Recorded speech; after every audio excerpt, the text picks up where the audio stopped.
Bien, je suis Mélanie Montina, pour les personnes qui ne me connaissent pas encore. Et avant de commencer notre première discussion du colloque, je voudrais aussi remercier vraiment toute l'équipe de Diaspotics. Je ne vais pas nommer, mais vraiment tout le monde a été très responsif, disponible, présent, au Brésil, mais aussi à l'étranger. Donc merci, un grand spécial à Rossini et à Patricia qui ont été là malgré le décalage.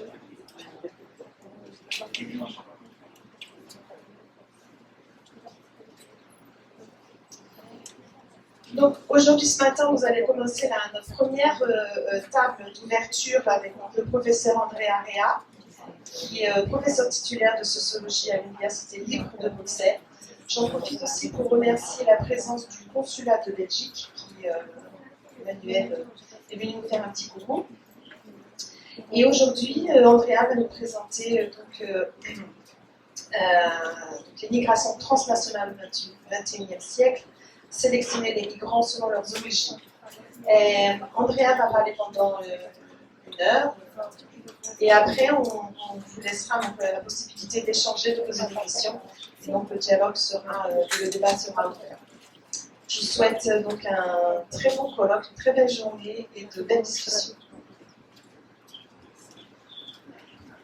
Alors, comme je n'ai pas le contrôle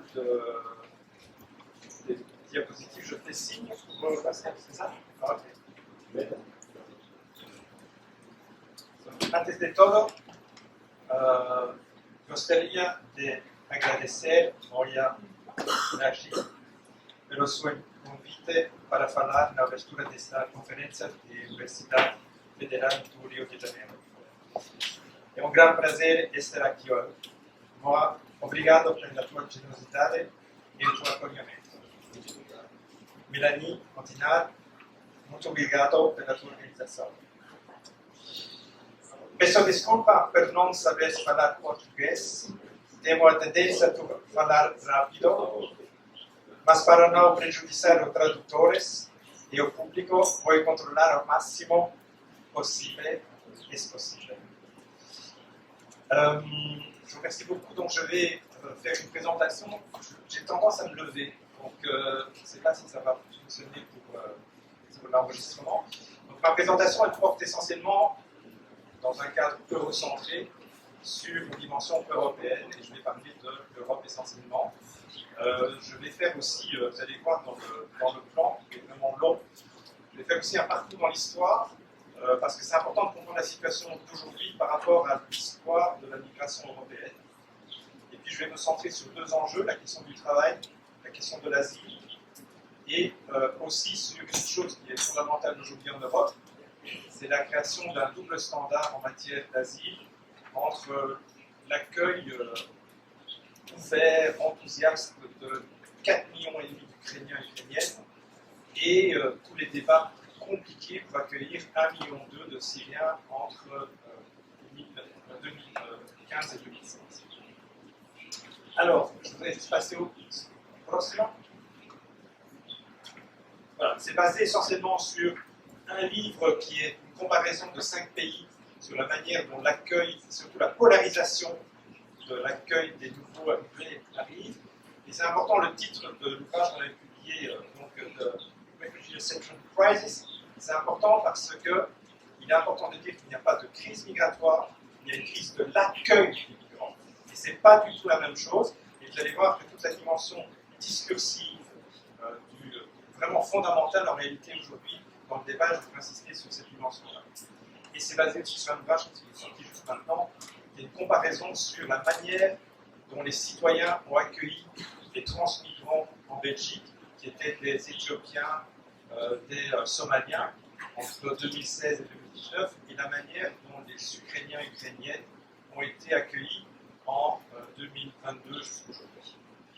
Il y a une hypothèse qui n'est pas neuve, que je vais énoncer, qui est aujourd'hui, il est important de dire que la politique d'immigration n'est pas plus restrictive, elle est plus sélective. C'est-à-dire qu'elle est ouverte pour certains, et elle est hyper restrictive pour d'autres. C'est une thèse qui est aujourd'hui quand même relativement ancienne. Il y a eu un travail que notamment c'est pense au plus beau livre de Chris Amyot qui s'appelle Selected by Origin, qui démontre comment l'immigration a aussi été sélectionnée en faisant de la concurrence sur la nationalité d'origine des migrants. Et puis un grand travail de Hein Vass sur 50 ans où il a fait une compilation qui démontre effectivement que la migration n'est pas plus restrictive, elle est plus sélective. Et je vais essayer de vous montrer ça sur des données relativement générales. Juste revenir sur des choses qui sont connues, donc je vais aller très vite, sur la question des régimes de mobilité. Si on prend juste le très beau livre historique de John Turpin sur The Invention of the Passport, on a quelque chose qui est important depuis longtemps, qui est la distinction entre l'État a le monopole de la définition des motifs légitimes de mobilité et des motifs illégitimes. C'est le fondement d'ailleurs de la création du passeport. Aujourd'hui, c'est surajouter la question du visa, sur lequel je vais revenir par la suite, et c'est de voir de quelle manière, en réalité, il y a aussi deux concepts que je trouve importants à distinguer, c'est la surveillance et le contrôle. Nous sommes tous sous surveillance, on donne nos passeports, on donne nos données sans aucun problème, mais on sait qu'on passe. D'autres sont soumis à un contrôle étatique dont l'objectif est de filtrer, voire de bloquer ceux qu'on va considérer comme étant des voyageurs indésirables. Je voudrais aussi insister, quand on parle de mobilité, sur la nécessité de ne pas faire une distinction trop rigide, et les démographes et les géographes nous le rappellent, entre mobilité courte, tourisme, et mobilité migration. Il faut prendre le concept de migration, de mobilité dans son entièreté. J'ai repris la référence traditionnelle à Kant vers la paix perpétuelle, puisque déjà dans Kant, on a cette distinction où en gros il dit tout le monde sur la Terre a le droit de voyager. La migration pose une autre question sur le contrôle du séjour. Mais il y a cette distinction-là qui doit être reprise et elle est, je trouve, au cœur de notre débat. D'ailleurs, j'ai pris ces deux cartes. Ah, pardon, je m'excuse, je dois. Voilà, ces deux cartes sont vraiment assez symptomatiques. Ça, c'est la représentation des pays de l'OCDE en orange. D'accord ? Et là, on a la carte des visas Schengen, des pays qui sont soumis au visa Schengen. En bleu, on a l'Europe. En vert, on a les pays qui ne sont pas soumis au visa Schengen, dont d'ailleurs le Brésil. Et on voit bien qu'il y a une concordance entre les deux graphiques. C'est-à-dire que la mobilité ou le régime de mobilité est fondamentalement structuré par la relation entre pays développés et d'autre part, et alors avec toute la dimension d'origine nationale aussi, et d'autre part, la régime de mobilité la plus facile, qui est celle, encore une fois, que l'on voit sur ce graphique, et qui est bien sûr l'Europe, mais aussi l'Amérique latine, pour une part, puisque là aussi il y a eu des changements, et je le dirai tout le mot. La grande différence, évidemment, dans les schémas, c'est la Turquie. C'est important de le citer entre les deux graphiques. C'est la Turquie qui fait exception. Prochain. Alors, je pense que c'est aussi important on surprend une définition très traditionnelle de Nina Schiller et de Salazar sur les régimes de mobilité. On a les mobilités qui sont encouragées, les mobilités qui sont moins encouragées, et qui mettent en évidence, surtout à partir des travaux sur le transnationalisme, le fait que c'est aussi lié à des catégories de similarité, de différence, d'appartenance ou d'étrangeté. Et donc la définition et les rhétoriques qui sont autour de ces définitions d'identité sont importantes. Bien sûr, moi l'a rappelé en introduction, l'immigration, ce n'est pas un objet, c'est des individus, c'est des sujets. Donc il est important aussi de reprendre l'interprétation et l'identité des individus dans le mouvement. Mais, voilà aussi là. Oui, je ne sais pas si je dois m'attarder là-dessus, mais c'était aussi sur l'idée que la frontière, c'est dans les travaux qu'on a fait sur le contrôle aux frontières dans les consulats, dans les aéroports, qu'on a fait aussi au Maroc, dans les retours volontaires, vers le Sénégal, le Niger, etc. La frontière, n'est pas physique, elle est aujourd'hui, bon, alors c'est une manière de le dire, il y a beaucoup d'auteurs qui le disent, c'est une frontière réseau, ce sont des points multiples. Si je suis devant mon hôtel et que la police me demande mon passeport, en fait, c'est une activation de la frontière. Donc, la frontière, c'est surtout des situations et des interactions. Mais c'est aussi quelque chose qui est tout à fait neuf. C'est pour ça que j'ai repris le concept de la tour. Ce n'est pas que des acteurs, la police, des avocats, etc. C'est aussi des bases de données, des acteurs, on dirait, la tour. Et ça, c'est important puisque vous savez très bien qu'aujourd'hui, notamment avec les PNR, notre identité numérique voyage avant même qu'on arrive, nous, à l'aéroport. Et donc, cette question de la mobilité de nos identités numériques, notre double identité, corporelle, physique et numérique, aujourd'hui est importante à tenir compte dans la question des frontières. Alors, ça c'est je pense, un des soucis majeurs en réalité dans l'interprétation de la migration, c'est la différence entre le sens que la migration a pour les migrants et pour l'État. Pour le migrant, on avait repris un concept avec Marco qui s'appelle les carrières migratoires, qui était l'idée que, je pense que ça figure sur le slide suivant, mais ça n'a pas beaucoup d'importance, la carrière migratoire, c'est de dire, plutôt que de parler de migration et d'intégration, c'est la migration, ce sont des étapes, mais ce n'est pas qu'une étape. Donc, carrière, ce qu'on reprend, c'est un concept traditionnel de la sociologie qui est de Baker, Howard Baker, qui est, à chaque étape de la migration, l'identité sociale des individus change en fonction de ce qu'on rencontre, de qui on rencontre, de la situation dans laquelle on est, etc. Et donc les carrières, ce sont des identités différentes, c'est pas des identités de papier, est-ce qu'on a des papiers, on n'a pas de papier, est-ce qu'on travaille, est-ce qu'on est installé dans un endroit, etc. Et cette dimension de carrière, elle est importante parce qu'elle montre aussi que l'appréciation d'une migration, l'échec, la réussite, sont en fait très variables. Ils sont liés essentiellement à la définition subjective, raison pour laquelle il est important de reprendre la dimension subjective de la migration. Et pour l'État, ce n'est pas ça du tout. Pour l'État, on est en réalité soit des travailleurs, soit des étudiants, soit dans un cadre de regroupement familial, soit on demande la protection internationale. Pour l'État, le migrant est un statut, ce n'est pas des individus. Ce sont des statuts auxquels se rajoute un, bien évidemment, dont on peut parler longuement, qui est celui de irrégulier. Je vais expliquer pourquoi c'est irrégulier et pas illégal. C'est simplement ne pas reconnaître. Voilà, là j'ai repris juste la dimension que j'évoquais, qu'on a écrit dans l'article avec Marco, qu'on a appliqué sur la situation des sans-papiers en Belgique, entre autres, mais aussi dans une comparaison internationale, mais qui met aussi l'importance sur la question de quelle est la structure légale dans un pays, la structure économique, les ressources des personnes et les réseaux. Et si on prend les données statistiques de l'État, je vais vous montrer beaucoup de statistiques, je m'excuse, voilà, c'est juste pour montrer. Ça, ce sont les statistiques fournies par l'Union européenne. En réalité, on ne parle que de statut.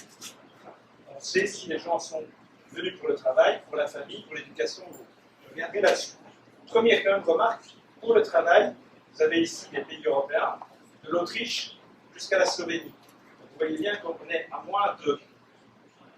On est à 12% pour l'Autriche et on est à plus de 40% pour la Slovénie. C'est-à-dire que chaque pays européen a une distribution tout à fait différente par rapport aux motifs légitimes d'entrer sur le territoire. Je reviendrai là-dessus pour tenter d'expliquer pourquoi il y a ces différences, puisque vous verrez que dans le haut, là où il y a le taux le plus élevé, c'est les pays d'abord de l'Europe de l'Est et pour une partie l'Europe du Sud.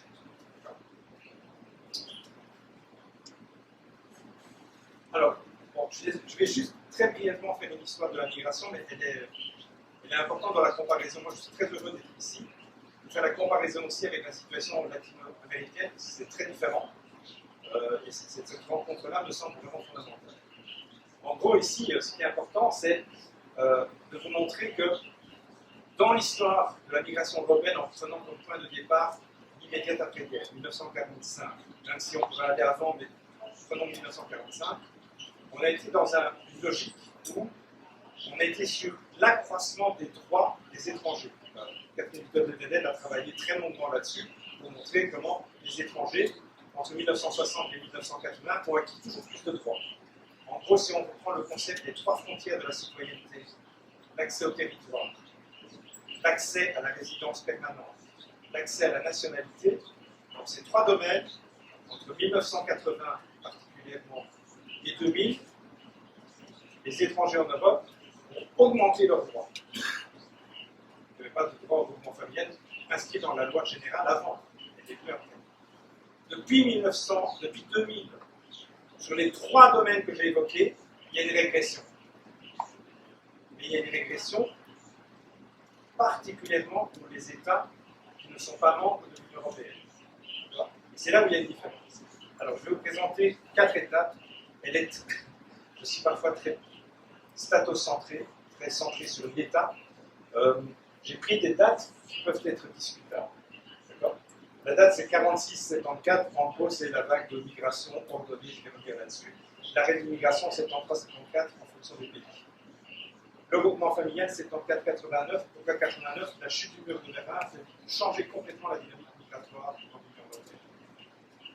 Les migrations que j'appelle irrégularisées, c'est 89 jusqu'en 2004. Et 2004, c'est quoi ? C'est l'entrée dans l'Union européenne de 10 pays d'Europe de l'Est qui vont être encore rejoints par d'autres pays.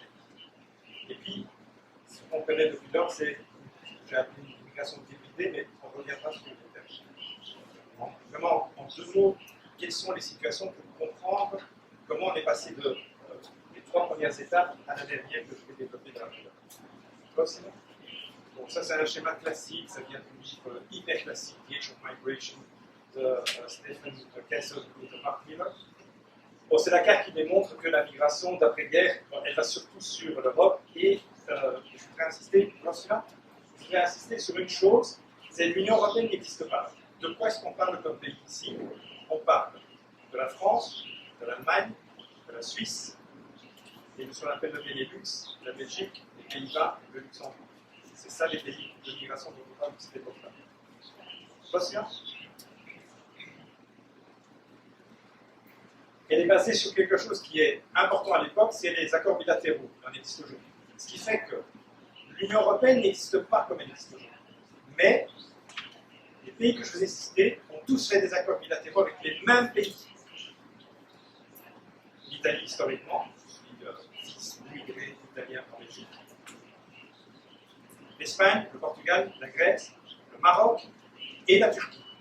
Tous ces pays-là ont signé des accords bilatéraux avec la France, l'Allemagne, le Benelux et la Suisse. La Suisse aussi avec ce qu'on appelait l'ex-Yougoslavie. Donc c'est un cadre très formulé, très construit.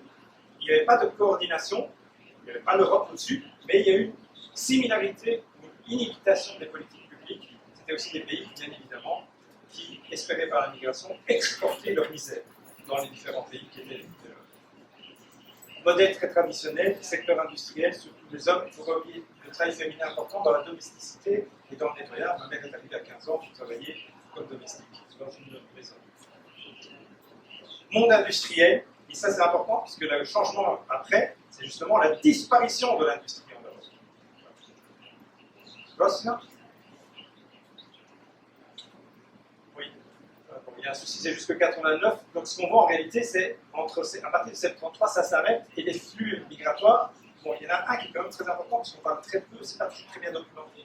C'est la péninsule arabique qui est aujourd'hui quand même l'endroit où il y a le plus de migrants. Enfin, je veux dire, Arabie Saoudite, Bahreïn, etc. C'est plus de 85% de la population qui est migrante. Les citoyens représentent une faible minorité. Donc là, on voit bien que c'est un blocage. Et il y a aussi l'immigration qui est essentiellement dans le sud-est asiatique. Et puis le développement très considérable de la migration qui vient du Mexique vers les États-Unis. Alors,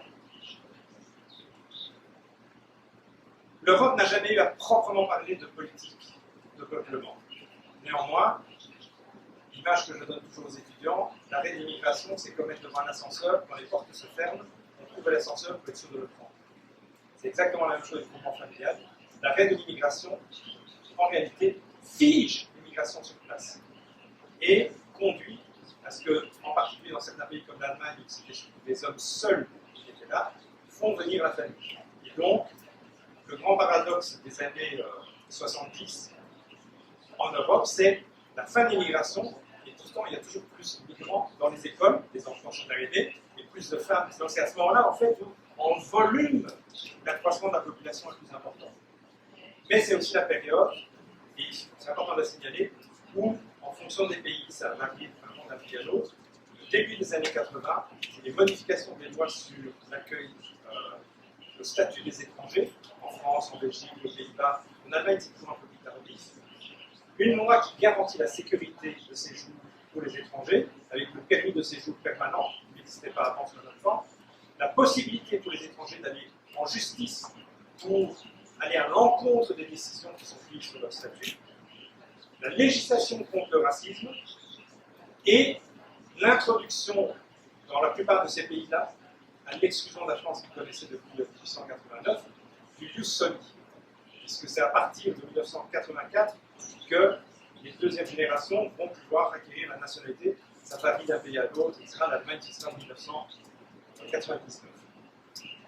Donc, période de stabilisation de cette migration. Je voudrais juste le dire dans d'autres mots, je ne sais pas si Catherine sera d'accord avec moi, mais c'était comme aussi un moment où on a le double mythe du retour, à la fois pour les gouvernements, à la fois pour les migrants eux-mêmes, c'était, bon, il faut payer la dette, on ne va pas pouvoir garder des gens qui sont étrangers pendant 30 ans sur le territoire. Et donc, quelque part, c'était concéder des droits à une mauvaise gestion de la question migratoire antérieurement. Pourquoi? Ça, c'est encore vrai aujourd'hui. Parce que la plupart des pays européens, finalement, à l'exception d'une certaine manière de l'Allemagne aujourd'hui, ne se définissent pas comme des États de migration. Même la France l'a toujours dit, mais aujourd'hui, c'est un peu moins présent. L'Allemagne l'a dit il y a 17 années. Pas aussi là? Alors, 89, c'est vraiment important, c'est un grand basculement, c'est la réouverture du flux migratoire de l'Est vers l'Ouest, c'est-à-dire reprendre les flux migratoires qui existaient entre la Première Guerre mondiale et la Deuxième Guerre mondiale. Il ne faut pas oublier que pendant cette période des années 20, l'immigration la plus importante en Allemagne, en France et en Belgique et aux Pays-Bas, c'était les Polonais. Donc c'est une reprise de ce flux migratoire qui avait été gelé avec des régimes communistes.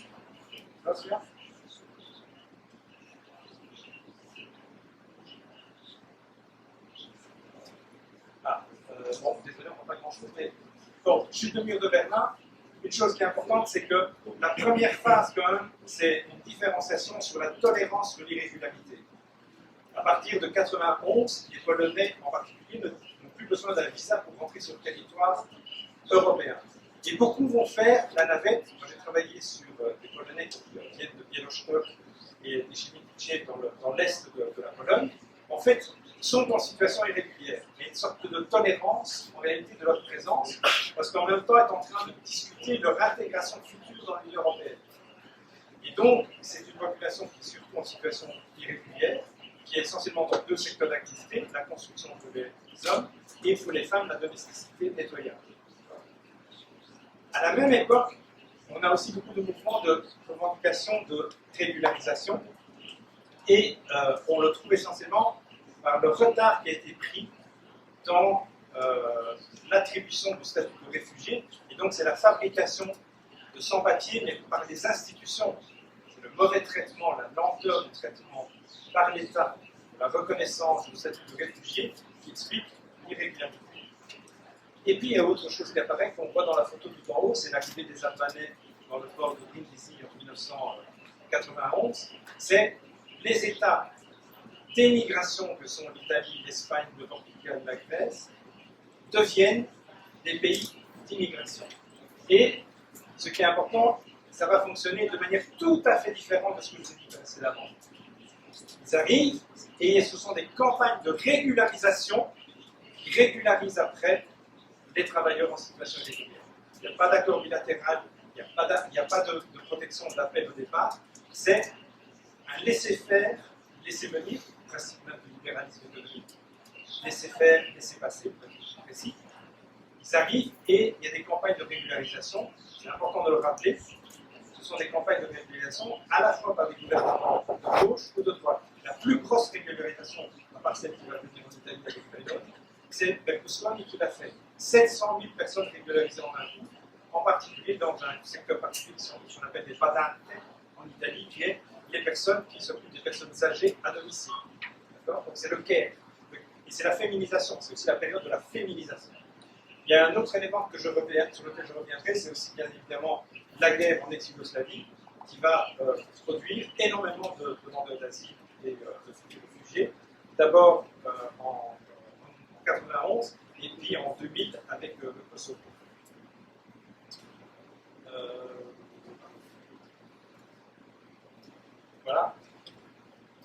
cinéma. Alors, je vais me consacrer plus de temps sur cette partie-ci, puisque c'est la suite de mon exposé.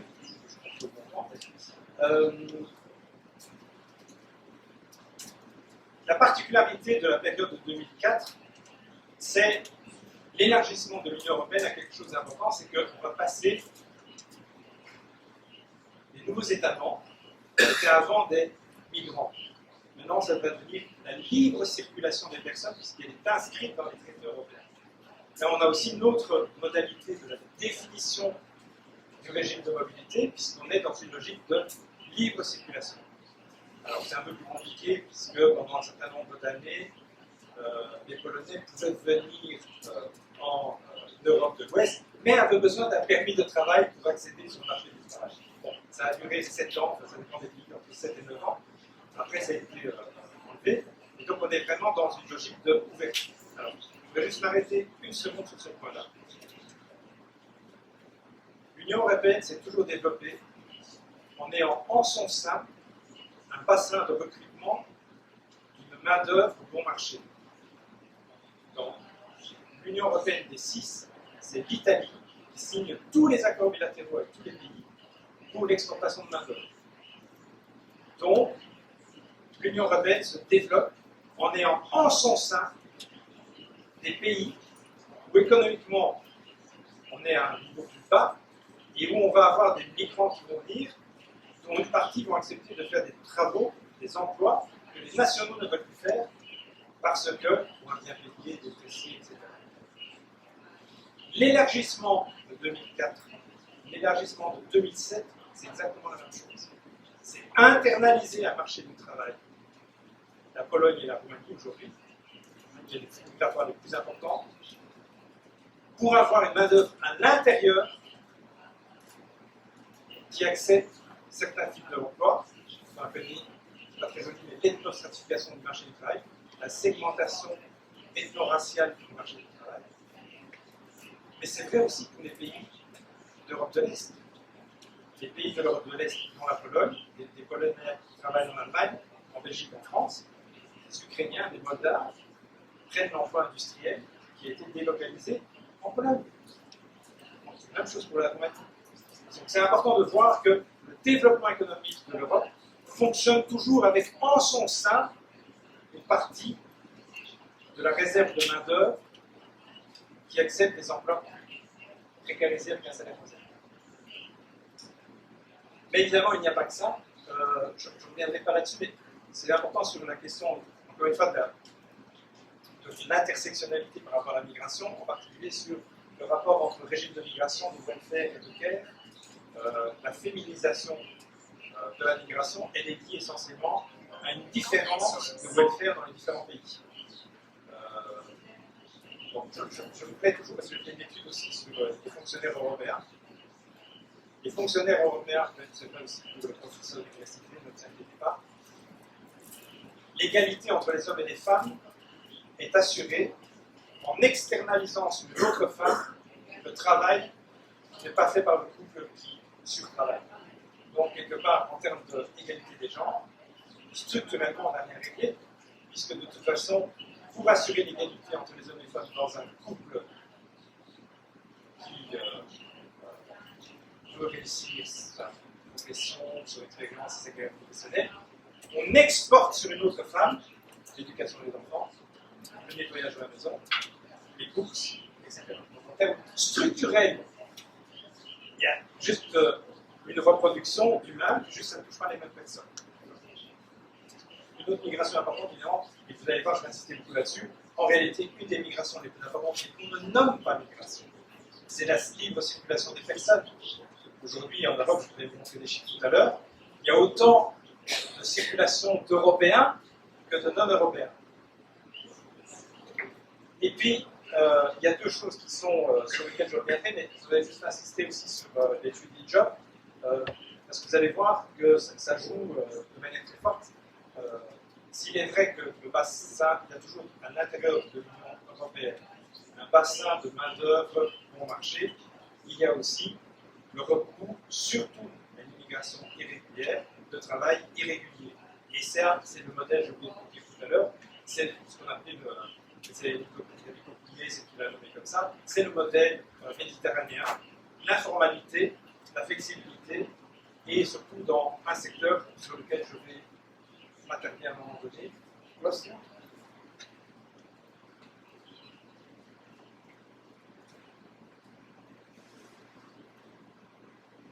Alors, ça c'est juste pour donner des chiffres. J'ai peur d'en donner trop, donc je vais juste aller à l'essentiel. Dans toutes les communications politiques européennes aujourd'hui, l'accent est mis sur l'immigration irrégulière. C'est quoi l'immigration irrégulière? L'Union européenne, c'est 448 millions d'habitants. Environ 1 million de citoyens non européens sont arrivés en 2022. Ça représente 0,22% de la population. Alors, c'est vrai qu'on les trouve aussi, c'est peut-être là la question importante, ils sont concentrés dans un certain nombre de pays. En volume, c'est la Hongrie, l'Allemagne et l'Italie, et ça concerne surtout les Syriens, les Afghans et les Marocains. D'ailleurs, sur le Maroc, on pourra s'arrêter un moment, puisque c'est l'obsession des pays européens, et singulièrement peut-être à la Belgique de ce point-là, c'est d'arrêter la doria de la migration marocaine, parce qu'ils ont fait leur temps, pourquoi ils sont encore là, mais en volume, c'est assez peu de personnes. Voilà. Et ce qui est important aussi, c'est de voir que en volume, en chiffre, ça c'est un chiffre absolu, mais en chiffre relatif, en réalité, c'est dans les pays frontaliers, la Lituanie, l'Estonie, la Pologne, où la proportion de ces migrants sont les plus importants. Oui. Ça, c'est sur la représentation de là où se trouvent les populations qui sont en situation irrégulière. On les retrouve de manière assez concentrée au centre de l'Union européenne. Et on pourrait dire que c'est des pays d'avant avant l'élargissement. C'est en particulier aussi les zones de circulation, je dirais, qui commencent par l'Italie et qui remontent vers la France, l'Allemagne, etc. Et puis il y a une autre chose, je ne vais pas prendre trop de temps là-dessus, mais il y a aussi une autre migration qui était importante, c'est la dimension politique et géopolitique joue un rôle important, c'est ce que je voulais vous montrer en fait à la fin de ce talk. C'est le Brexit a aussi modifié complètement la question migratoire, puisque pendant tout un temps, on a eu ce qu'on appelle des migrants de transit. Alors on disait qu'ils étaient au Maroc, qu'ils étaient tout ça, c'était des... En fait, la France, la Belgique, ont été aussi pendant tout un temps des pays de transit, où on avait essentiellement des Somaliens, des Érythréens, dont l'objectif était de rejoindre, parce qu'on est dans une migration transnationale, communautaire et diasporique, ils voulaient rejoindre l'Angleterre. Et donc on a retrouvé, c'est ce qu'on a analysé entre 2016 et 2019, des Somaliens, des Érythréens qui étaient sur les aires d'autoroute, qui essayaient de passer à Calais, ou qui ont fait maintenant 2 ans, ont fait la traversée de la Manche sur des bateaux qu'on pouvait être réservés historiquement au sud de la Méditerranée. Mais c'est une migration qu'aujourd'hui n'existe pratiquement plus, ce mouvement-là, puisque la politique en plus anglaise, qui est le modèle, je dirais presque australien, qui est celle de la délocalisation du traitement des demandes d'asile dans un autre pays, conduit finalement à bloquer très fortement la frontière. Donc ça, ce sont les mêmes chiffres que je vous ai cités tout à l'heure. Donc c'est aussi pour montrer que la question migratoire se concentre sur un nombre de pays relativement limité, et en sachant que c'est quand même dans 2 pays qui sont fondamentaux dans la gestion politique de l'Union européenne, c'est la France et l'Allemagne. Sur plein de sujets, et singulièrement sur celui-là, le poids de la France et de l'Allemagne sur un accord politique sur que faire est vraiment essentiel, et elle concentre 60% de la population. Voilà.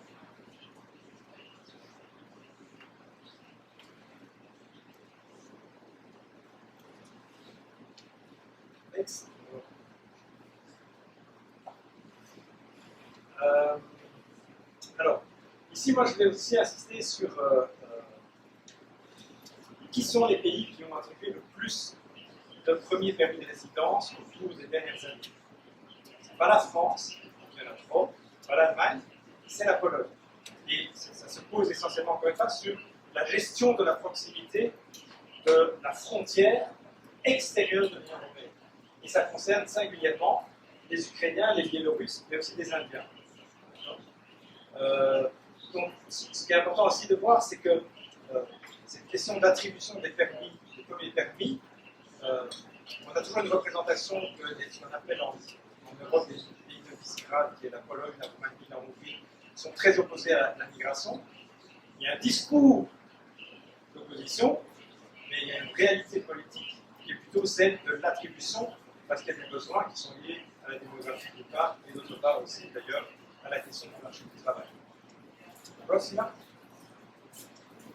Alors, je vais m'attarder 2 secondes là-dessus, sur ce schéma. Donc, j'ai fait c'est une synthèse des données de 2010 à 2018 en regardant la France, l'Allemagne, le Benelux, donc Belgique, Pays-Bas, Luxembourg, les pays scandinaves, l'Europe du Sud et l'Europe de l'Est, en voyant quels sont les premiers permis de résidence dans les 4 pays.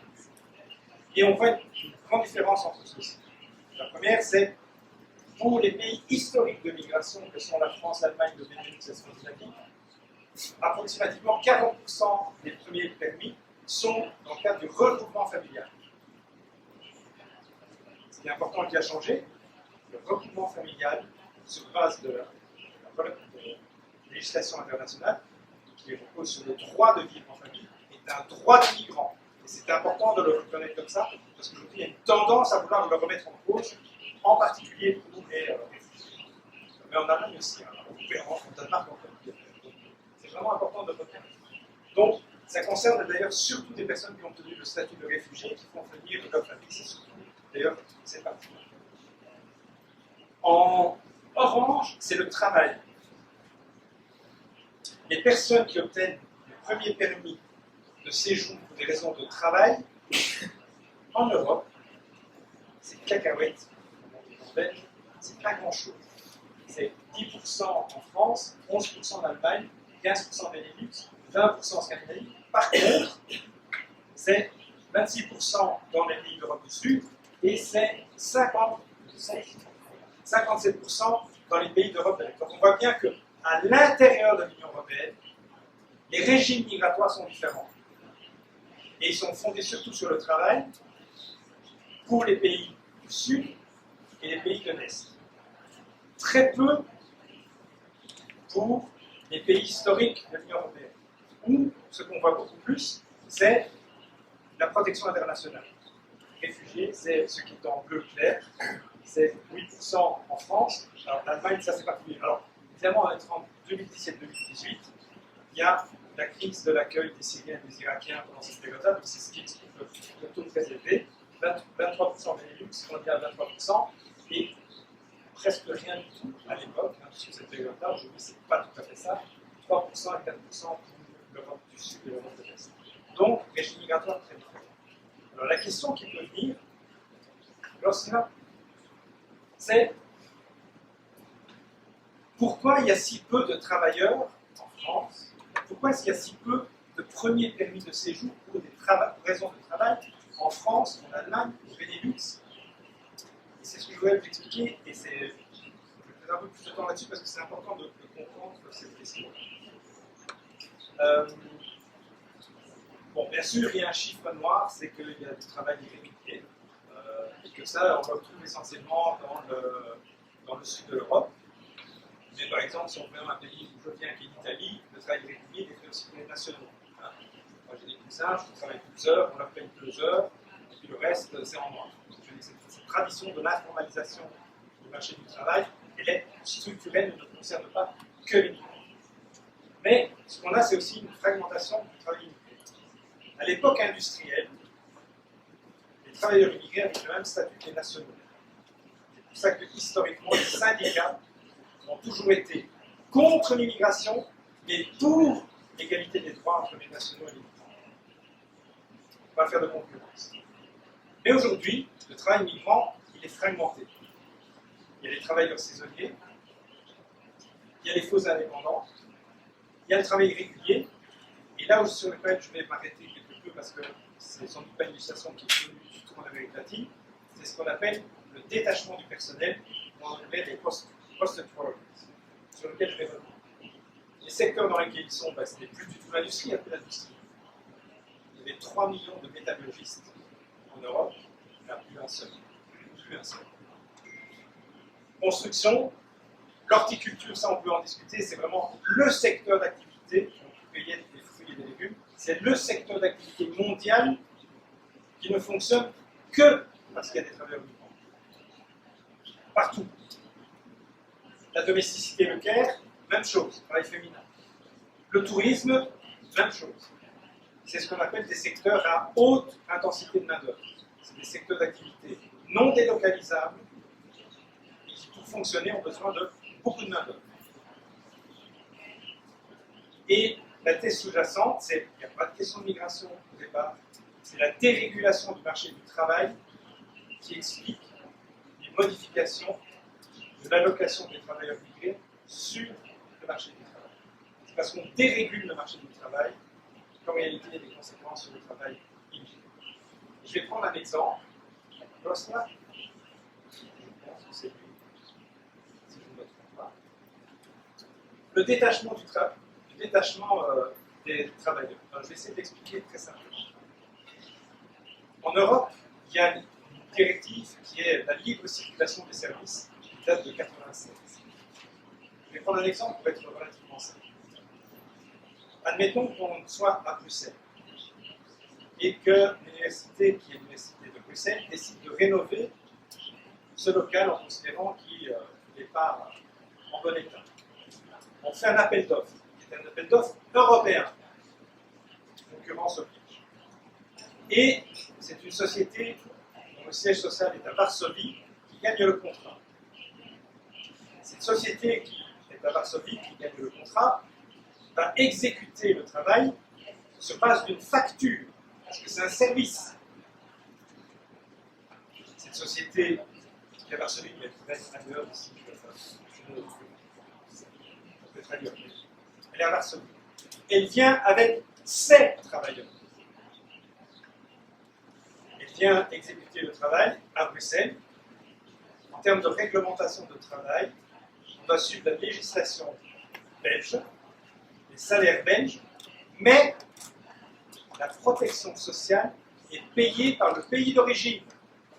C'est-à-dire que les cotisations sociales payées par l'employeur et le travailleur sont dans le pays d'origine. C'est-à-dire qu'en gros, ça fait baisser le salaire par travailleur d'un tiers. Or, il se fait que beaucoup de ces sociétés qui ont été créées, surtout dans le secteur du bâtiment, disparaissent avant même d'avoir payé les travailleurs, ou que la protection sociale, de toute façon, dans le pays d'origine, est moins forte qu'en France, en Allemagne, en Belgique ou aux Pays-Bas. Donc, on se retrouve avec une forme de travail, de salaire, de travailleurs irréguliers légalisés. C'est-à-dire que toute la législation contribue en réalité à créer une discordance importante entre les salaires des nationaux ou des étrangers résidents là et des personnes qui sont en travail, en détachement de notre personnel. Il y a des secteurs qui sont très utilisés et je vais vous montrer un graphique sur les liens transnationaux de la mobilité. Je vais vous donner deux exemples. Bon, celui qui est très connu, c'est l'agriculture. Je ne sais pas si Terra Fecundis, société très connue, créée par 3 ingénieurs espagnols, dans l'horticulture. Ils font venir des Péruviens, des Panaméens, qui arrivent en Espagne, qui sont en statut parfois régulier, parfois irrégulier. On les prend et ils vont faire des vendanges en France, puis ils vont faire les récoltes des courgettes en Côte-du-Rhône, et puis, en fait, dans le Rhône, pardon, et puis ils vont, en réalité, une part d'entre eux n'ont jamais été payés. Et on les renvoie après au Pérou et au Panama. Donc on se trouve vraiment dans une situation où on mobilise des travailleurs dans un cadre qui est légal, mais il y a tellement en réalité de situations qui permettent de contourner la législation que ces personnes sont tout à fait exploitées dans la situation agricole. Je rappelle d'ailleurs que pendant le Covid, la seule mobilité qui a été autorisée, comme exception, c'est les travailleurs dans l'horticulture. Parce qu'il y a des personnes qui allaient chercher des fruits et légumes. Pendant le Covid, on a eu des fruits et légumes. Donc, on a ouvert les frontières pour ces travailleurs.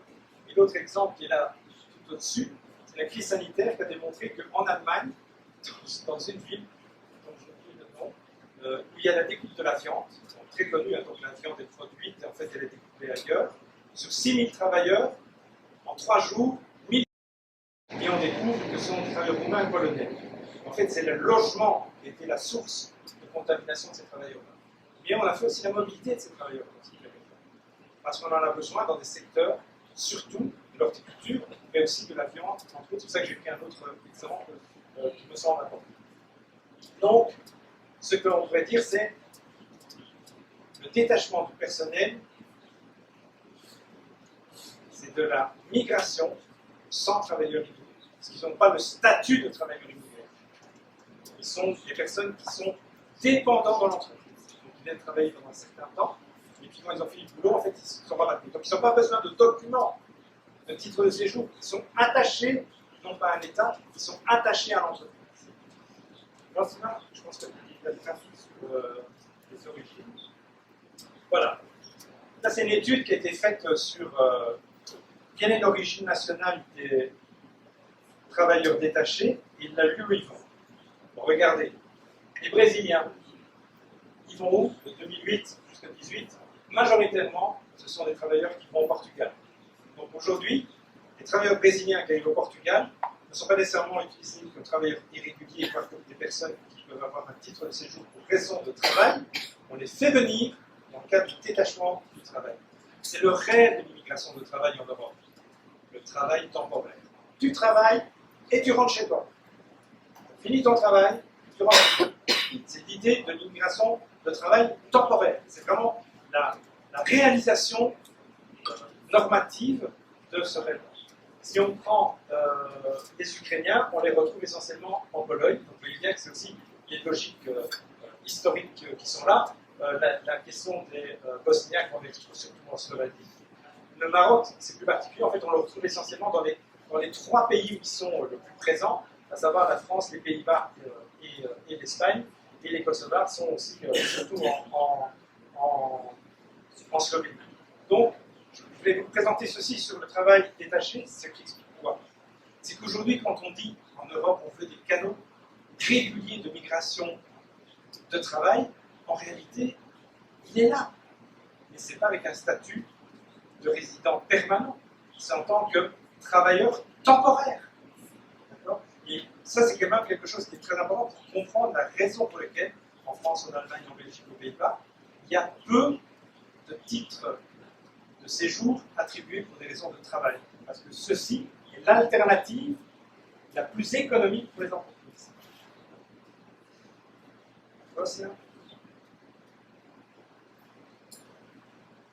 Alors, ici aussi en Europe, la volonté de faire d'attirer les hauts niveaux de qualification. Alors c'est intéressant de voir que en fait, les hauts niveaux de qualification, c'est 77% vont rien qu'en Allemagne. Le poids de l'Allemagne est vraiment considérable. En sachant, dans une enquête qu'on avait faite il y a longtemps maintenant, mais 10 ans, sur l'immigration dans un secteur où l'Europe est tout à fait à la traîne, l'économie numérique, les GAFAM, l'Europe n'a rien.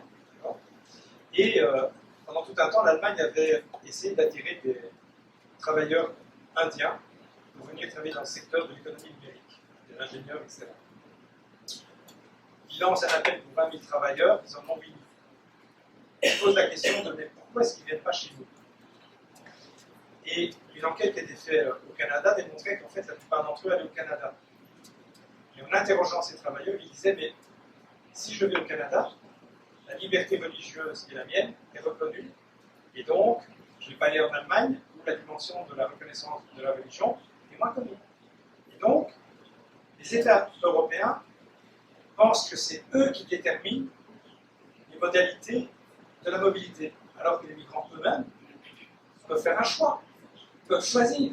C'était la dimension La dimension subjective existe. Alors après, c'est pas si simple, etc. Mais ça montre quand même qu'il y a une dimension eurocentrée et dominante, la domination occidentale, conduit quand même à avoir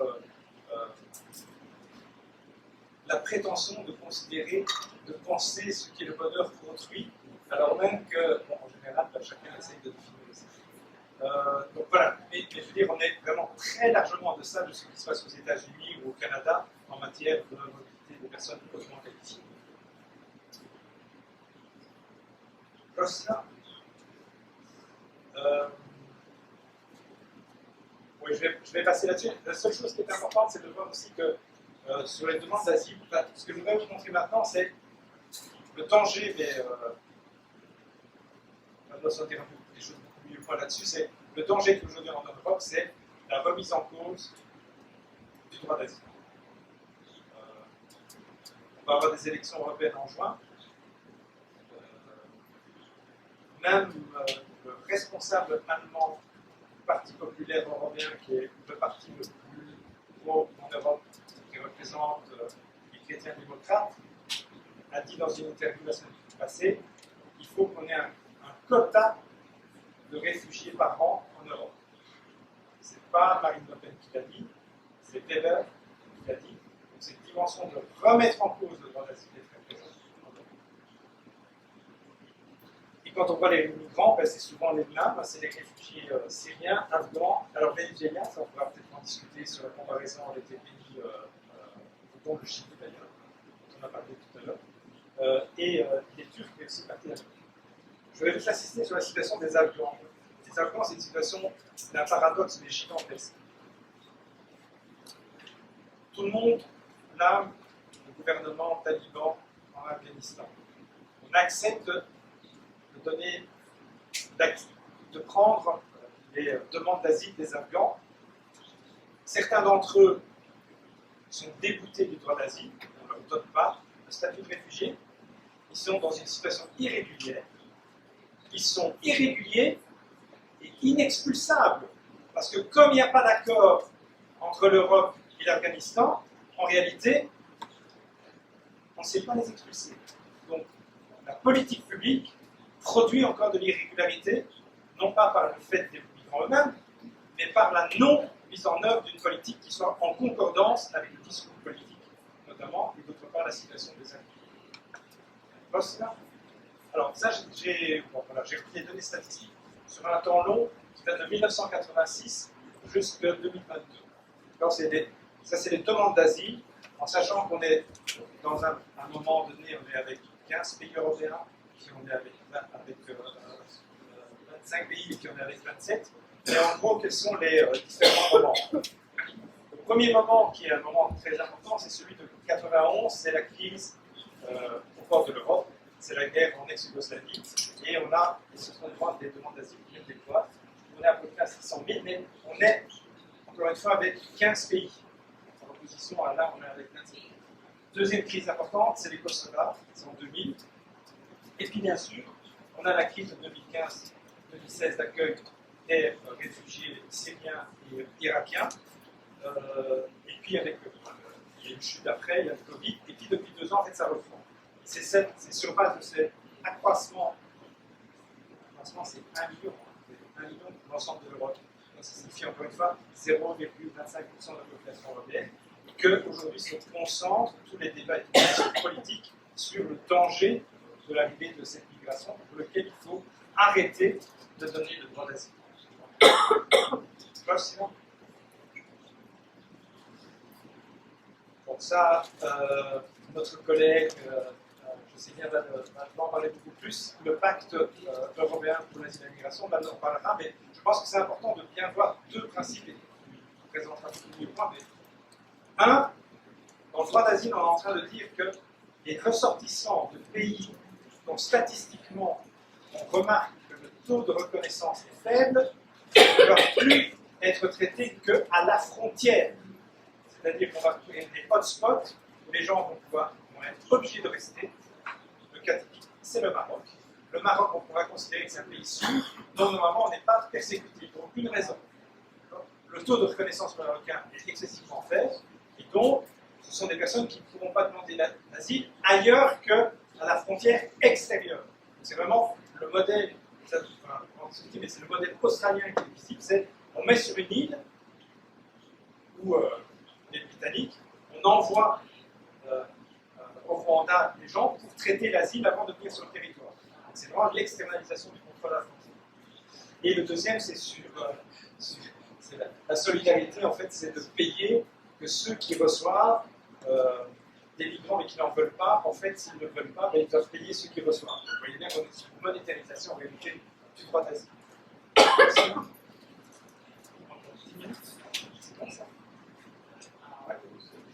Autre chose, c'est les accords. Aujourd'hui, je reviendrai peut-être beaucoup plus vite pour terminer.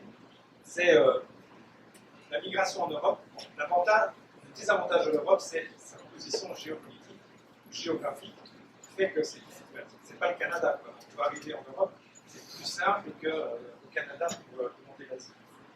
Mais ce qu'on voit aujourd'hui, c'est surtout la volonté des gouvernements européens, en particulier d'ailleurs le gouvernement ukrainien, d'externaliser complètement le contrôle de l'asile, raison pour laquelle on essaie de reproduire l'exemple de l'accord entre l'Union européenne et la Turquie au sujet de la crise des Syriens.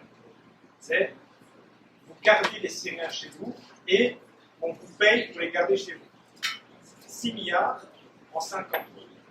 3 millions de Syriens en Turquie.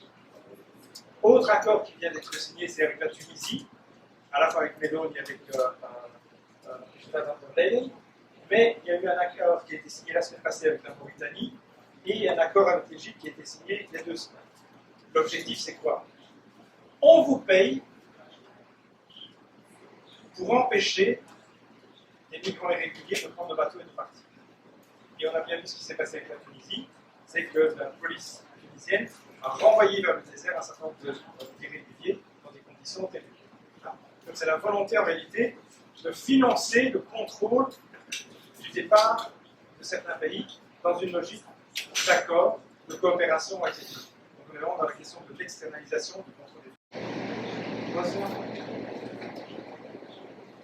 Voilà. Alors ça par contre c'est intéressant de voir, c'est que si on veut, tu peux. L'Union européenne a accueilli plus de 4 200 000 Ukrainiennes, et c'était important de le faire, c'était la guerre proche de l'Europe. Mais en même temps, ce qui est intéressant de voir, c'est que c'est un tiers de l'immigration syrienne, et ça n'a pas posé la même chose, d'accord? En gros, dans la plupart des pays, dont la France, la Belgique et l'Italie, on a criminalisé l'accueil des exilés, et puis, quand sont arrivés les Ukrainiens, on a dit aux citoyens, allez ouvrir votre logement, si vous avez une chambre chez vous, vous allez accueillir des Ukrainiens. Donc, là, on revient à un changement très important. Et ça a donné lieu à ce qu'on appelle le double standard en matière de protection internationale. Oui, ils sont surtout concentrés, bien sûr, sur la frontière.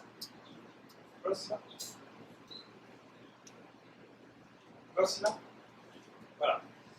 Alors, juste en 2 mots, quelle est la grande différence entre le traitement? La première, c'est un exilé ukrainien qui arrive dans un des pays européens, présente sa carte d'identité et reçoit le statut de protection temporaire. Il ne doit pas expliquer qu'il a été persécuté, il n'a pas de dossier à faire, il reçoit sur base de son identité nationale. S'il est résident étranger qui a quitté l'Ukraine pour venir, ça c'est déjà la catastrophe, il rentre dans la logique traditionnelle de la demande d'asile. Deuxième particularité, en fonction des pays, ça peut varier, il reçoit une allocation au même titre que les nationaux. En Belgique, ils reçoivent ce qu'on appelle la revenu d'intégration sociale, qui est un revenu si on ne travaille pas. Donc c'est entre 400 € par personne. Ils ont accès directement au marché du travail. Ce n'est pas le cas des demandeurs d'asile, qui attendent 4 mois. Et par ailleurs, j'ai oublié de dire que les demandeurs d'asile traditionnels, dans la Belgique, c'est une catastrophe. La Belgique, le gouvernement a décidé de ne plus accueillir, de ne plus enregistrer des demandes d'asile des hommes seuls. Ce qui fait qu'il y a 3000 personnes qui errent dans les rues. Donc c'est le gouvernement qui n'applique pas sa propre loi. Je suis enseignant, mais en même temps, je suis aussi le président de la plus grande association de droit des étrangers. On a déposé 8000 plaintes auprès des tribunaux. On a gagné, et malgré ça, le gouvernement n'applique pas la décision de justice. Donc la dimension du libéralisme est vraiment très importante. Et par ailleurs, le regroupement familial est autorisé.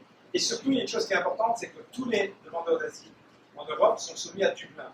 Ils doivent demander l'asile dans le premier pays où ils étaient enregistrés. Donc l'importance aussi des empreintes digitales. Par contre, pour les Ukrainiens, il y a autorisation de la mobilité. Donc ça signifie qu'ils peuvent bouger d'un pays à l'autre. Ils arrivent en Allemagne, et puis ils restent là, et puis s'ils veulent, ils peuvent partir en Italie, parce qu'en général, il y a aussi des Ukrainiens en Italie, etc. Donc là, on est dans un traitement tout à fait différencié. Mais, contrairement à ce qu'on dit, on voit bien que c'est possible.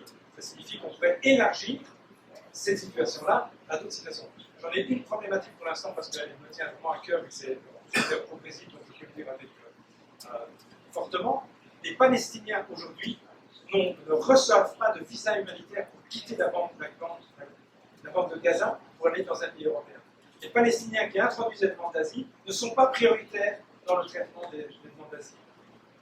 Et singulièrement d'ailleurs en Allemagne, par ailleurs. Donc là, on se trouve vraiment sur des traitements très différenciés.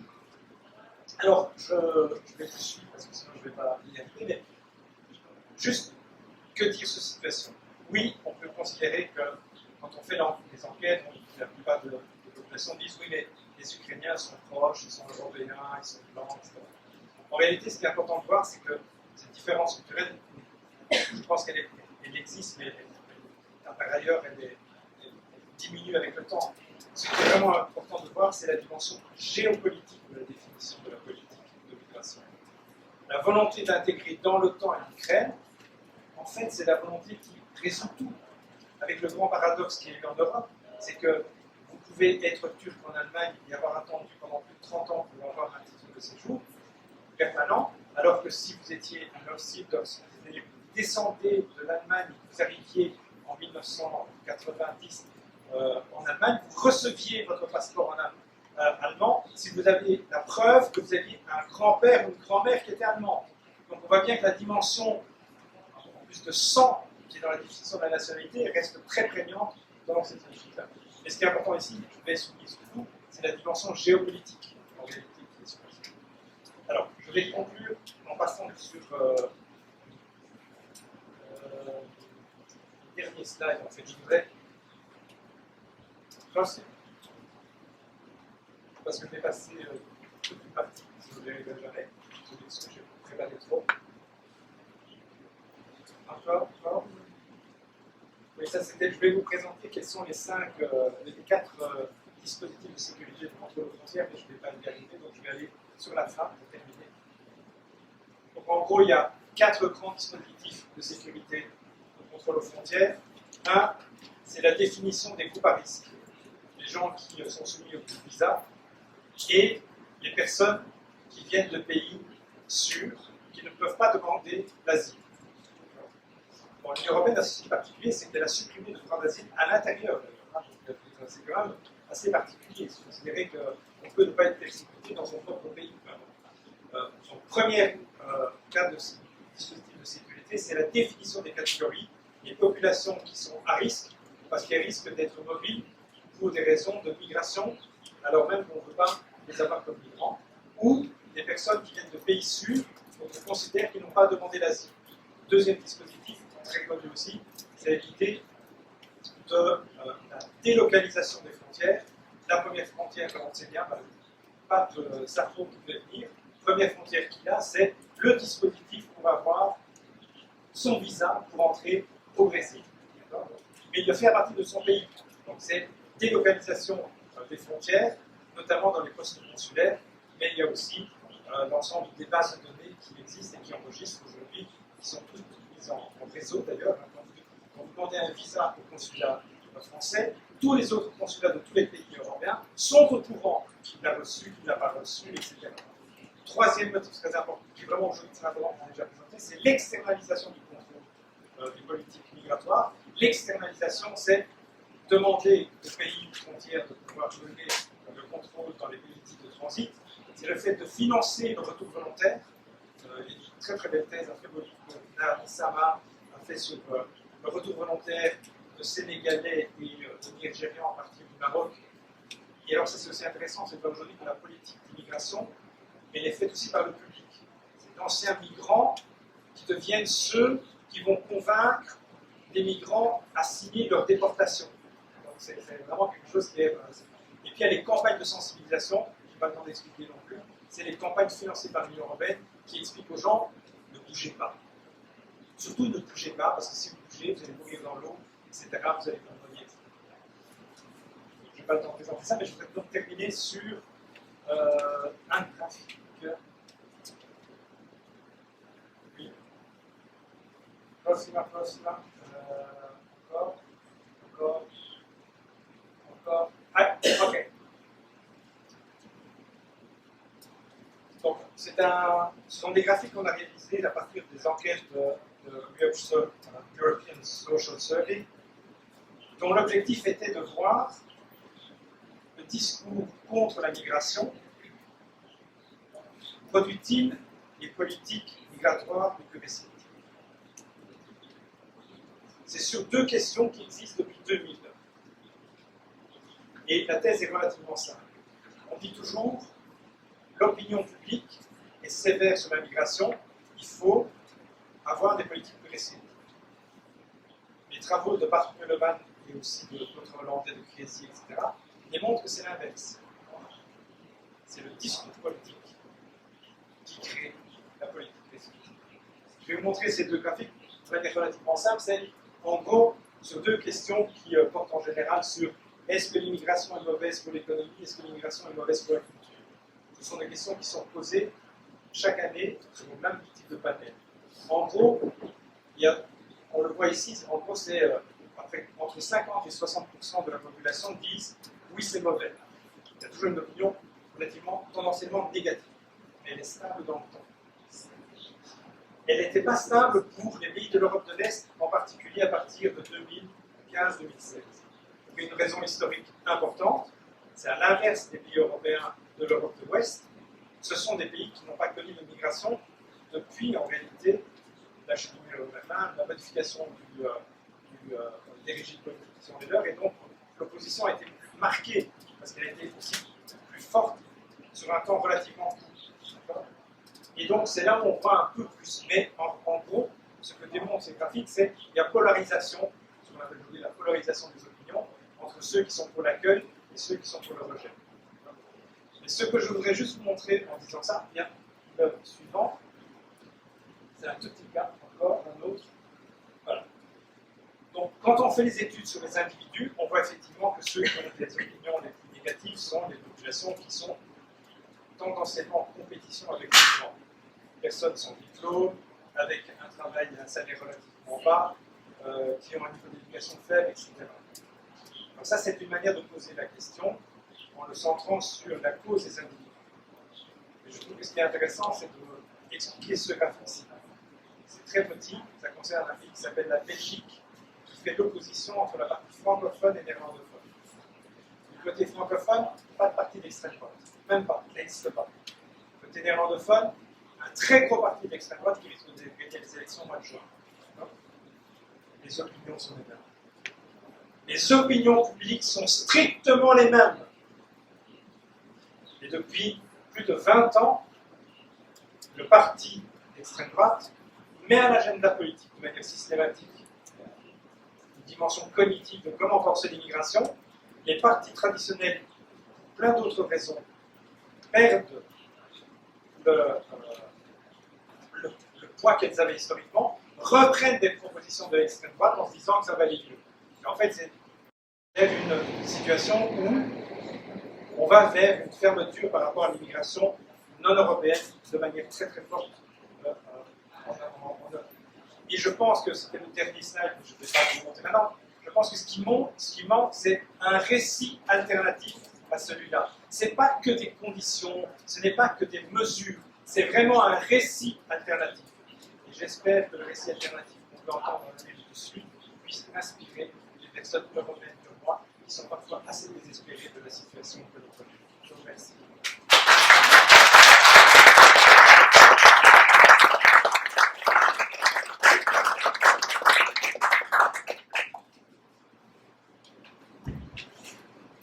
Merci Andrea. Je vous propose, donc il est 11h55, d'aller jusqu'à midi et demi pour laisser de temps et vous laisser 1h30 pour déjeuner. Je me permettrai forcément, avant de vous donner la parole, de faire peut-être une petite intervention justement sur cette dimension géopolitique. Alors forcément, moi, je vais venir avec mon expérience haïtienne. Cette dimension politique que tout le monde, justement, à partir d'une analyse statut centré sur la question de l'État, je viendrai forcément en tant qu'anthropologue avec la perspective des personnes et des individus au sein de la mobilité. Et justement, c'est une dimension qui est incarnée, on pourrait même dire, justement, dans l'histoire de la formation de la diaspora haïtienne. Et ça, c'est quelque chose de très important. Tu mentionnais justement cette évolution des migrations, des droits immigrés, etc., vers la liberté de circulation des personnes. Et justement, cette dimension géopolitique, l'haïtien l'a très bien compris. Je suis libre de circuler, parce que justement, c'est la vie, c'est chercher la vie. Et ce qui forcément, ça évolue dans le temps. Et tu mentionnais une expression qui, à mon sens, est encore un peu, qui a été récemment justement soulevée en Amérique latine, c'est la gestion de la proximité. Comment justement on arrive à comprendre qu'on accueille aussi nos voisins. Et pour reprendre justement l'expérience haïtienne, c'est que c'est très facile de prendre un road people d'Haïti vers les États-Unis, mais on s'est aperçu récemment, depuis 2010, qu'il y a d'autres territoires qui justement s'inscrivent dans cette mobilité. Et justement, on inscrit le Brésil, le Chili pour arriver aux États-Unis, alors que c'est très très proche. C'est à peu près 45 minutes de vol entre Port-au-Prince et Miami. Donc voilà, je sais comment on incorpore cette notion de gestion de la proximité. Mais c'est aussi vrai pour les Afghans que tu disais, la gestion de crise. Les États-Unis n'ont pas pris tous les Afghans pour arriver aux États-Unis, qui sont passés par Ouganda, sur la route. Et justement, cette liberté de circulation des personnes implique, et moi je l'ai vécu un peu d'une certaine manière au Brésil, c'est aussi se sentir prisonnier. C'est-à-dire que ce document, qui s'appelle passeport, en Haïti, tu n'as avec ton passeport. Si tu n'as pas de passeport, ça ne veut dire rien. Tu ne pourras pas devenir quelqu'un, tu ne pourras pas réaliser ce rêve de devenir diaspora. Et en même temps, il t'emprisonne justement dans les stratégies individuelles et collectives de mobilité. Ça me rappelle quelque chose au sein de ma recherche où j'avais un Haïtien qui est venu me voir désespéré. Il m'a dit « Mon passeport est sale ». Je pense, le café a dû tomber, ou bien je ne sais pas, il a dû tomber, ça. Non, en fait, c'est parce qu'il a été tamponné de petits pays. Et Anderson Joseph, notre ami qui le dit bien, c'est le Chili, l'Équateur, le Pérou, la Bolivie, le dit la Guyane, dit Mélanie, j'ai besoin d'un passeport digne. Et ça, pourquoi je dis ça? Parce qu'en fait, ça revient à la question justement de régularisation versus droit et sujet de droit. C'est-à-dire, moi, je suis un sujet de droit. Je ne pense pas pour moi, c'est pas toi, un État qui va me dire où est-ce que je vais, où est-ce que j'ai le droit d'aller, où est-ce que je n'ai pas le droit d'aller, mais justement, comme tu disais, pourquoi ils vont tous au Canada et, comme par hasard, ils ne viennent pas en Europe. Et ça, au Brésil, c'était très clair. En 2010, on a eu cette retour, cette nouvelle vague des migrations du sud vers le Brésil. L'haïtien était très formel, était très clair. Vous ne me connaissez pas, je dis bien, mais je ne suis pas un réfugié. J'ai des droits. Mon intention, c'est justement de travailler pour avoir une vie meilleure et pour soutenir ma famille en Haïti. Et ça c'est quelque chose qui a perturbé le Brésil, qui s'inscrivait dans un enfermement du statut de réfugié qui datait de la dictature militaire. Et tout d'un coup, on a quelqu'un noir du pays le plus pauvre des Amériques qui ose me dire mais non, mais moi, tu ne vas pas m'inscrire réfugié parce que tu as décidé d'aller me mettre dans cette catégorie. Je suis un migrant d'une main-d'œuvre, j'ai les qualifications, mon expérience, je veux travailler. Et peut-être que là, c'est justement un peu, enfin, pour moi, le Brésil est un pays avant-gardiste dans la question migratoire. Il y a eu au Gigandonné, qui est esquive, on va dire, justement, de pouvoir aussi trouver des solutions en incorporant toujours cette dimension géopolitique et donc l'importance aussi du Brésil, on le sait très bien, dans la mission de paix d'Haïti à l'époque. Et donc le visa humanitaire est arrivé et donc cette régularisation torrentielle, on va dire, avec des décrets, des décharges, comme on dit ici, avec 44 000 Haïtiens régularisés en un décret, et comment on va faire après. Donc, ça, voilà. Et justement, c'est la question de la réunification familiale, le regroupement familial dont tu parlais, ça fait partie justement de cette conscientisation d'être un sujet de droit et de oui, de faire réunir la famille et les enfants se rejoindre justement dans ma nouvelle vie. Ce passeport, nous on en a 3 à la maison, chacun en a 3, c'est pas forcément évident, mais c'est vraiment c'est symbolique, c'est quelque chose qui est très très fort à la maison, mais aussi dans les communautés, dans les populations, et ce sentiment c'est un instrument, non pas seulement juridique, d'appartenance culturelle forcément, mais aussi de stratégie de mobilité. Et au Brésil, les Haïtiens, mais pas que les Haïtiens d'ailleurs, mais beaucoup, passent par le processus de régularisation migratoire et de naturalisation brésilienne, justement pour obtenir un passeport brésilien. On pourrait se poser la question que c'est un symbole d'appartenance à ce pays d'accueil qui nous a reçus par ouvert, etc. Alors qu'en fait, c'est une stratégie de nouveau départ et non pas de résidence. Donc, pour moi, le Brésil s'inscrit vraiment dans un pays de transit permanent dans lesquels s'inscrivent de nouveaux départs, de nouvelles stratégies individuelles et collectives. Et on sait très bien que sur la route du Brésil pour arriver aux États-Unis et aussi au Canada, au début c'était l'homme seul, après c'était la famille, etc. Et la féminisation est arrivée de plus en plus de cette perspective. Voilà, c'était un petit peu cette question. Il y a forcément plein d'interventions, enfin, voilà, et plein de questions aussi, mais c'est quand même le plus important, c'est quand même le public. Donc je vais laisser la parole à vos questions. Catherine est la première, donc honneur aux femmes. Et n'hésitez pas. Juste une petite information, pardon, Catherine, pour les lusophones, pour les islamophones, pardon, pour les anglophones. Il y a des personnes, il y a Cory, moi, on peut vous aider à traduire, ne vous inquiétez pas, on va se swatcher dans votre groupe.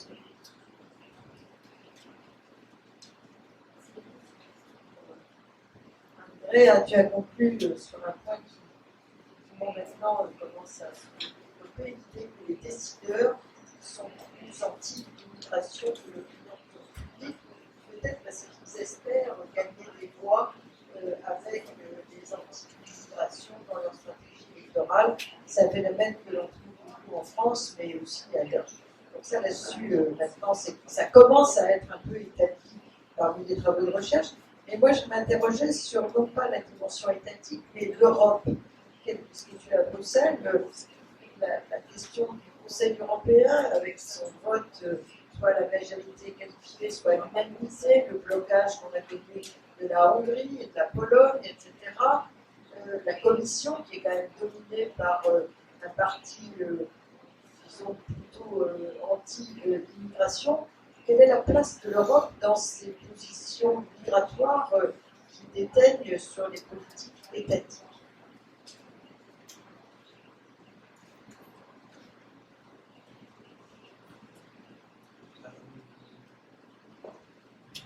Ça, c'est vraiment objet d'un débat. Donc, moi, je pense que pendant tout un temps sur l'immigration, la Commission faisait beaucoup de communication qui était avant-gardiste. Elle mettait à l'agenda l'extension de droits, l'organisation, etc. Aujourd'hui, on voit quand même Ursula von der Leyen suivre Mélanie et des États. Donc, quelque part, cette dimension étatique me semble plus importante. C'est Meloni qui va en Tunisie, mais elle embarque avec elle la présidente de la Commission. C'est comme si la Commission s'alignait sur les États. Donc, je pense qu'aujourd'hui, mais ça va mettre en débat, je pense qu'aujourd'hui, la Commission suit en réalité le Conseil des ministres. Et en plus, comme sur ces questions-là, c'est hyper compliqué pour avoir une majorité, en fait, il n'y a pas de politique européenne, sauf que ceux qui hurlent le plus, ça peut être Orbán ou d'autres, donnent en réalité l'orientation générale à avoir. Et donc je pense qu'aujourd'hui, la Commission est très faible, et un autre endroit qui est alors dramatiquement inexistant, c'est le Parlement européen. Le Parlement européen qui pourrait, avec la modification qu'il y a eu dans la dernière législature, avoir plus de poids, en fait, oui, il y a plein de commissions, mais le pouvoir de la décision, de la norme, c'est pas lui qui le définit. Et donc je pense que là, en plus, il ne faut pas oublier autre chose, c'est l'Union européenne ne dit rien, n'a pas de compétence sur la question du travail. Elle en a sur l'Asie, puisqu'il y a l'accord commun, et on veut. Sur le travail, il n'y a pas. Donc là, on reste de nouveau uniquement sur la situation nationale qui domine. Donc je pense qu'il y a ça aussi, c'est dans la distribution des compétences. Je dirais de ce point de vue-là, presque tant mieux. Mais voilà. Mais là aussi, il y a quelque chose, si tu veux, sur l'Union européenne en tant que telle n'existe pas sur ce point-là.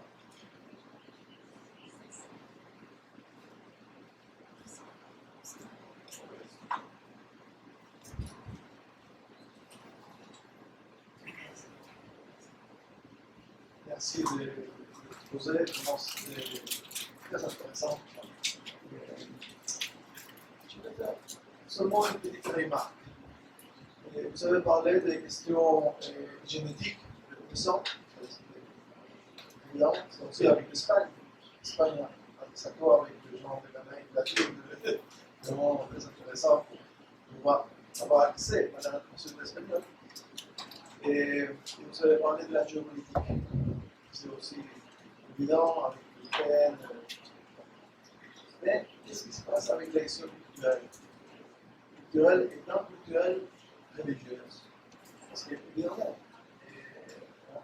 on est maintenant dans un monde où cette question culturelle, la culture est de retour de des manières. Et évidemment, les Ukrainiens sont culturellement bien plus proches des Polonais, les religieux, les chrétiens, etc., les Syriens sont musulmans, etc. Alors, ma question est, dans quelle place vous mettez cette question culturelle dans cette analyse que vous savez faire?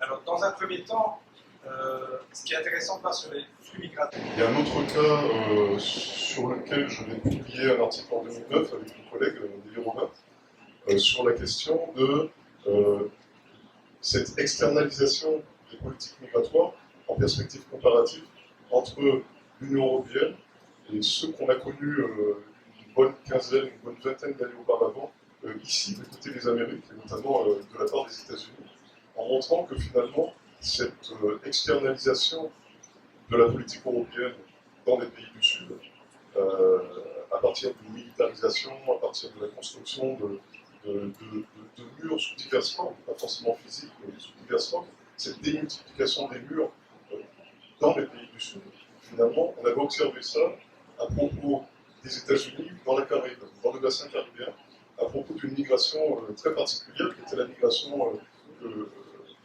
le Brésil connaît aujourd'hui. À l'époque, c'était vers les États-Unis, migration politico-haïtienne.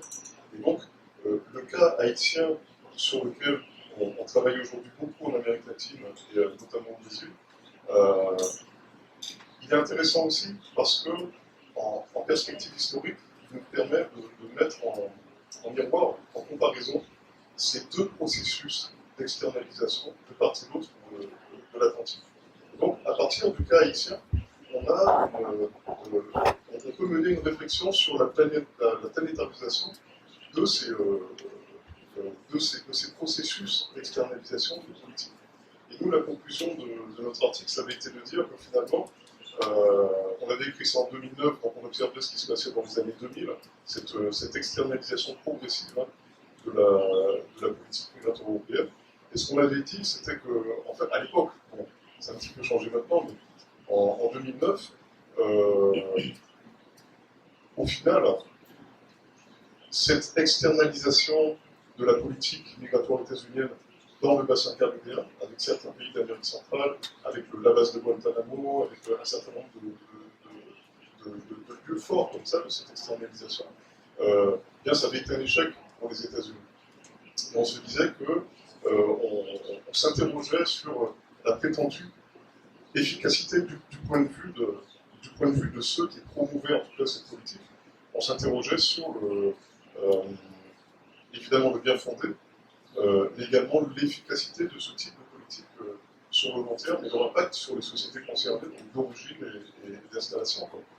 Donc aujourd'hui, avec le recul, on n'est plus en 2009, on est en 2024.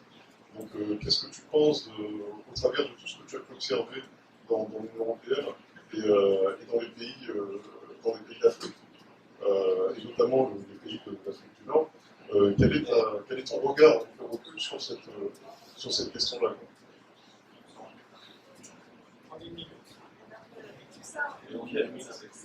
Voilà, c'est ça. Juste, oui, Andreas, tu peux 2 minutes, Ouais. elles sont 1 minute chaque, puis après je vous invite à aller déjeuner. Donc moi je pense que ça ne peut pas servir à grand chose, puisque en fait, toute la politique d'externalisation démontre qu'on ne contrôle pas la volonté, sauf à dire, il y a mettre dans la tête des gens, vous ne bougez pas.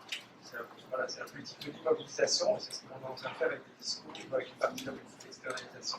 Je voudrais par contre revenir un tout petit peu plus longuement sur le rapport politique, parce que ça me semble vraiment important. Quand il y a la crise du Covid, on demandait à plein de virologues d'expliquer qu'est-ce qu'il fallait faire, etc. Quand il y a une crise dans la de migration, on ne demande jamais aux spécialistes de la migration de donner leurs solutions. Sur le politique a la prétention de penser qu'ils savent tout. Les experts en matière de migration ne sont appelés ni par les gouvernements, et on l'a vu avec la loi française récemment, même s'ils ont été auditionnés quelques-uns, ni d'ailleurs au niveau européen. Oui, en droit, on essaie de voir si la législation qui est prise ne va pas dans le fond d'un certain nombre de choses. Mais c'est vraiment important de voir que là, il y a un hiatus important entre le pouvoir politique d'une part et d'autre part le niveau scientifique. Je dirais que ce n'est pas que sur la migration. Vous avez juste terminé là-dessus. Le GIEC, qui est quand même le groupe international sur la question du réchauffement climatique, il est là, il dit des rapports, il fait etc. Et les politiques, une fois qu'ils sont sous la pression des groupes financiers, en réalité, font marche arrière. Donc même dans le domaine des sciences exactes, concernant quelque chose qui nous concerne a priori tous de la même manière sur le globe, en matière de réchauffement climatique, aujourd'hui, le politique n'écoute pas les scientifiques. Et là, il y a un travail vraiment gigantesque à faire. Je ne sais pas, il n'y a que collectivement qu'on peut y réfléchir. Ce qui est sûr, c'est que sur la migration, on les convoque même pas. Sur la question du réchauffement climatique, on écoute et on lit leurs rapports, mais on ne fait pas la politique. Et donc là, il y a un truc qui est historique, que je pense qu'un auteur, moi j'ai notamment Henri Beck, a écrit dans les années 86, c'est la différence entre le pouvoir politique et le pouvoir scientifique. Il y a un divorce très important qui s'est construit dans le temps et qui rend aujourd'hui les propositions des scientifiques inaudibles auprès des responsables politiques. Et c'est une catastrophe, je pense. Mais c'est aussi leur responsabilité.